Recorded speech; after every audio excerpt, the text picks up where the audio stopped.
नमस्कार कलिंग पुत्र को स्वागत करुच्ची आसतु नजर पकेबा एक गुरुत्वपूर्ण खबर उपर गंजाम जिलार कवि सूर्यनगर थाना अधीनस्थ बरीडा ग्राम पुलिस और वन विभाग पक्षर आज सकाळु बड़ धरणर चढ़ऊ कार्यक्रम चली सूचना मिली।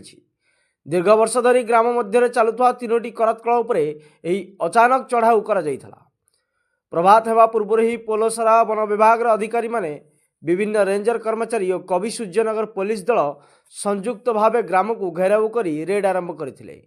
चढ़ाऊ समय करतकल भितर महजूद रही बहु जंत्रपाति कटिंग मेसीन सह अनेक मूल्यवान काठ जबत कर प्रारंभिक तदंतर जमापड़ी जे बेनियम भाव जंगल अंचल काठ कढ़ा करतकल गुड़िक मजूद रखा जबत होता सामग्री गुड़िक बहु ट्राक्टर जगे वन विभाग कार्यालय को नहीं जाइथिबा सूचना मिली। स्थानीय लोकों कहवा अनुसार यही अंचल दीर्घ दिन धरी राजनैतिक प्रभाव और संरक्षण में एपरी बेआईन काठ मिल चलता नहीं चर्चा होता।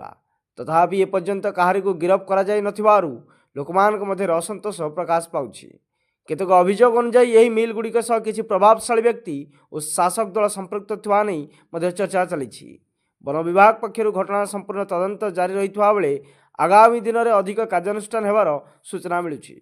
अंचल अवैध काठ चालाण और करतकल विरुद्ध में चढ़ाऊ कार्यक्रम को नहीं साधारण लोक मैंने संतोष प्रकाश कर। Bureau report Kalingaputra news.